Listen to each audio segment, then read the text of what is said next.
왕이 곧 오신다. 지금 전 세계에서 유대인을 알려하는 것. 토라와 이스라엘 백성은 꼭 신랑과 신부 같은 관계다. 그래서 누가 참 형편이 어려워가지고 토라에 접근하지 못하면은 토라가 슬퍼한다.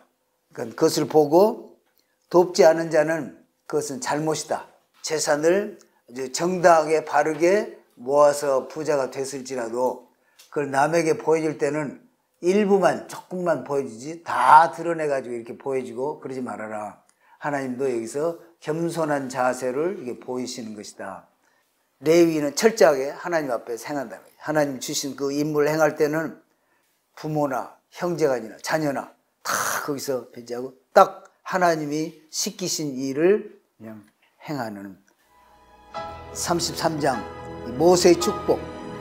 하나님의 사람 모세가 이 보면은 하나님의 사람 Man of God 죽기 전에 이스라엘 자손을 위하여 축복함이 이러하니라.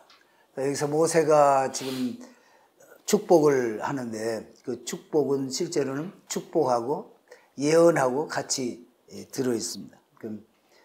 거룩하게 살고 또 마음과 뜻과 정성을 다해서 주신 명령을 지키는 그러한 자를 하나님의 사람 이런 식으로 표현도 하고 또 그래서 모든 지도자들은 모세와 같이 하나님의 사람의 모습을 닮아야 한다 이렇게 얘기를 합니다. 완벽하지는 않지만 그래서 하나님이 여술은 하나님 앞에 바른 국가 또 꼿꼿한 백성 그런 자손들이기 때문에 완벽하지는 않아도 또 모세가 사랑하기 때문에 아주 두 손 들어서 크게 축복하시는 것을 볼 수 있습니다. 이스라엘 자손을 위하여 축복함이 이러하니라. 전체적으로 그러니까 국가적으로 그러니까 이스라엘은 항상 전체적으로 하나이고 개인이 또 잘못되면 안 되니까 개인적으로 잘 되고 또 그것이 한 부족으로 이루어서 그 지파가 잘 되고 또 지파 간에 서로 협력해서 국가가 국가적으로 참 하나처럼 항상 하나님 앞에서 복받는 그러한 모습을 견지하고 살도록 이스라엘 자손 하나로서 지금 보고 하는 것입니다. 먼저 세일에 가서 너희들 이 토라를 줄까? 이제 어느 랍비 이제 그 설명이죠. 토라를 줄까 그러죠. 그 뭐가 들어있는데 그러니까 살인하지 말라 이렇게. 근데 에서는 이제 칼로 살게 돼 있다고 그렇게 예언을 받았잖아요. 그래서 전쟁하는 민족이 그 에서는 그러니까 우리 싫다 우리는 그 전쟁해야 되는데 그래서 싫다고 그랬고 그 다음에 바란산 이스마엘 후손에게 가서 이 토라 너희들이 줄까 그랬더니 싫다 하기 전에 그 뭐 들었습니까? 그러니까 거기에는 도적질하지 말라. 우리는 이거 남의 것을 쟁취하고 이렇게 해야 되고 훔쳐야 되는데 그 싫다. 그래서 왔는데 이스라엘 사람들은 보기도 전에 그거 다 주십시오. 이렇게 묻지도 않고 다 달라고. 그렇게 해서 하나님이 이스라엘을 사랑하시고 그걸 주셨다. 여기 보면은 1만 성도 가운데 여기 무슨 말 같아요? 1만 성도. 얼른 보면은 이 성도들이 그때 어디가 있어가지고 성도들이 이렇게 왔을까? 그런 생각이 들잖아요. 네. 원문에 번역해 놓은 걸 보면은 영어 번역으로 with some of the holy myriads 천사들을 말하는 거예요.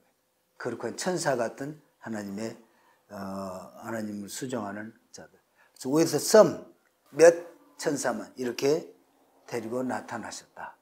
그래서 우리가 여기서 배울 것은 우리가 재산을 모으는 것도 보면은 부정하게 모으는 것도 있고 그렇지만은 재산을 정당하게 바르게 모아서 부자가 됐을지라도 그걸 남에게 보여줄 때는 일부만 조금만 보여주지 다 드러내가지고 이렇게 보여주고 그러지 말아라.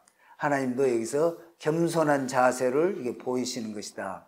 그렇게 랍비가 가르치고 있어요. 그 오른손에는 이렇게 불꽃 토라를 가지고 있었다. 그러니까 불꽃 토라를 설명하는데, 불꽃 토라라는 말은 지금 토라가 불이 붙었다는 얘기 아니고 시내산의 불꽃 가운데서 하나님 그 불꽃 가운데서 나타나시잖아요. 말씀하시고. 그래서 그렇게 번쩍이는 불과 그러니까 또 번개와 이런 것이 있는 가운데 하나님이 토라를 가지고 오셔서 이스라엘에게 주셨다. 토라를 주시는 장면이에요.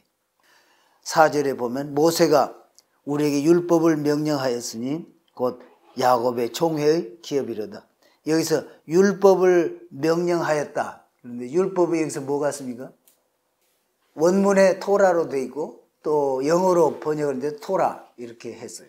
그래서 토라는 모든 사람이 다 동일하게 읽고 배우고 또 지키면서 하나님의 축복을 누릴 수 있도록 그렇게 해야지. 그렇지 않으면은 토라와 이스라엘 백성은 꼭 신랑과 신부 같은 관계다. 그래서 누가 참 형편이 어려워가지고 토라에 접근하지 못하면은 토라가 슬퍼한다. 그러니까 그것을 보고 돕지 않은 자는 그것은 잘못이다. 이렇게 가르치고 있어요. 그래서 모든 사람이 다 같은 지분을, 그러니까 부자라고 해서 또 나이가 많다고 해서 어떤 신분에 따라서 토라에 접근하는 그 자기의 분량이 크거나 작거나 하는 거죠. 똑같이 다 접근하고, 물론 그것을 받아서 또 외우고 또 궁리하고 하는 것은 각자의 몫이지만은 야곱의 후손들 전체가 받은 기업이다. 토라는 이스라엘의 기업이에요. 이 토라는 모든 세대로 다 내려가도록 전 국민이 그것을 잘 보존하고 지키고 또 대대로 물려줄 수 있도록, 그래서 세대에서 세대로 자자손손 이렇게 해야 된다 하는 의미가 거기에 들어 있습니다. 또 여루스룬의 왕에서, 그러니까 이 토라는 세상에 하나님의 말씀을 받는 민족이 이스라엘밖에 없고 이스라엘도 그것을 받아서 지금까지 지켜오는 정말 특별한 하나님의 섭리고 은혜. 그래서 랍비는 설명하기를 토라와 이스라엘은 신랑 신부와의 관계다. 뗄래야 뗄 수 없는 관계고 이스라엘만이 그걸 전적으로 좋아해서 받았고 또 이스라엘은 그것을 사랑해서 지금까지 전해오고 기업이다. 5절, 그러니까 왕이 여수는 여기도 또 여수로 두 번째 얘기 나오는데, 그러니까 똑바로 의로운 백성, 하나님이 의로운 백성으로 이렇게 세우시고 거기에 왕이 있다. 그래서 여기에 왕은 일반적으로 랍비들이 다 동의하길 이건 하나님이시다 이렇게 얘기를 합니다. 그러니까 우리 입장으로 보면 누구시겠습니까? 예수님, 유대인의 왕이라고 그러시잖아요. 오셔서도 또 예수님 친히도 그렇게 드러내십니다. 유대인의 왕으로 다시 오실 때도 유대인의 왕으로. 그래서 왕이 오시는데 백성의 수령이 모이고 이스라엘 모든 지파가 함께한 때로다. 그래서 그렇게 다 모일 때 왕이 이렇게 오시게 돼 있는. 지금 이스라엘 다시 모으고 계시는데 이것은 왕이 다시 오실 준비. 그리고 또 예레미야 23장 같은 데 보면 우리에서 흩어진 이스라엘 백성들을 다시 우리로 모으게 하고 그렇게 하겠다. 그리고 나서 왕을 보내시겠다. 이러신다고. 왕. 그러니까 요즘 그 정통 유대인 랍비들 가운데도 그 다음에 이제 루벤으로부터 시작해서 12지파를 축복하고 또 예언적인 말을 선포를 합니다.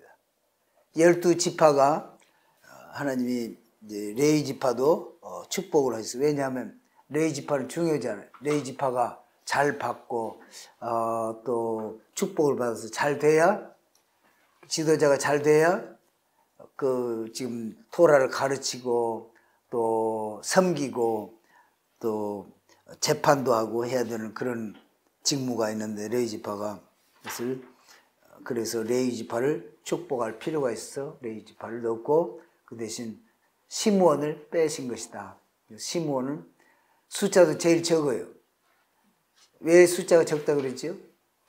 시므온은 유다 지파의 축복이 그 안에 다 함께 누리도록 하나님이 그렇게 하신 것이다. 제거한 것은 아니고.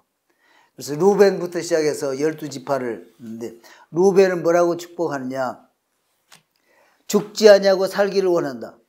그 처음에 잘못해가지고 장자 직분을 이제 잃어버리고 요셉이 이제 대신 한 것도 알고 있고, 또 살기를 원한다. 그런데 아수르에 의해서 망해가지고 이렇게 할 때 그럴지라도 죽지 않고 살아서, 그리고 다음 세대는, 메시아가 오는 그런 세대는 생명책에 다 기록이 되기를. 그 다음에 유다에 대한 축복은 이러하니라. 유다는 아주 12지파의 리더격이죠. 그래서 유다에 대한 축복은 창세기 49장에도 길게 이렇게 나오고, 야곱이 그 아들들을 축복하고 예언하는 말씀을 그날 끝을 냈고, 지금 모세는 축복을 하러 시작으로 들어가면서, 그리고 지금, 그래서 야곱의 축복의 끝과 모세의 축복의 시작에 같은 단어를 써서 연속을 의미한다고 본다. 또 같은 맥락에서 같은 축복도 반복이 되어 있는 것도 있고, 이렇게 여기는 그냥 그가 일러스되 이렇게 되어 있지만은 and this 이렇게 되어 있습니다. 레위 지파는 한 번도 불평한 적이 없대요. 그 둠밈과 우림, 하나님의 뜻을 물을 때 그 우림과 둠밈으로 제사장이 그것을 판별하고 또 알리고 귀중한 업무를 계속해서 수행한다, 그런 의미고, 주께서 그를 마사에서 시험하시고 무리바 물가에서 그와 다투시다. 마사하고 무리바에서 그렇게 물 때문에 어려웠을 때 백성들은 불평하고 다투고 그랬지만 아주 잘 참고 이겨 승리하는, 그래서 하나님이 레위 지파를 특별히 택해서 훨씬 제사장과 그리고 계속해서 토라를 연구하고 가르치고 백성들이 지키도록, 그리고 또 바르게 또 판결하는. 그리고 9절에 보면 레위는 철저하게 하나님 앞에서 행한다는 거예요. 하나님 주신 그 임무를 행할 때는 부모나 형제가 아니라 자녀나 다 거기서 배제하고 딱 하나님이 시키신 일을 그냥 행하는 그러한 레위다. 그렇게 해야 된다. 또 해왔다. 이런 말이에요. 그러니까 지금 모세가 축복하고 예언적인 선포를 하는데 두 가지 측면에서 하고 있어요. 첫째는 각 부족이 맡은 그 국가 내에서 다른 지파들을 향한 책임이 무엇인가, 이런 것을 분명하게 제시를 해주고, 또 그 부족의 지파의 우월성, 뛰어남, 위대함이 무엇인가, 그래서 그것을 각인시켜서 앞으로도 계속 잘 발전시켜라 하는 의미가 그 축복이죠. 그게. 너는 율법을, 토라를 이스라엘에게 가르치고 또 분향하고 제사 지내는 거, 이것을 잘 감당을 해라. 이것을 책임으로 주신 거고, 또 11절에 보면 그러니까 재산을 풍족하게, 그러니까 그런 일을 하는 사람이 재산이 없으면은 재산 많은 사람 눈치를 좀 봐야 되는 거 있잖아요. 그렇지 않도록 대적해서 일어난 고라와 같은 그런 반역자 일어났을 때 아주 가차없이 이렇게 치서서, 그래서 하나님이 주신 그 책임을 잘 수행할 수 있게 하시옵소서.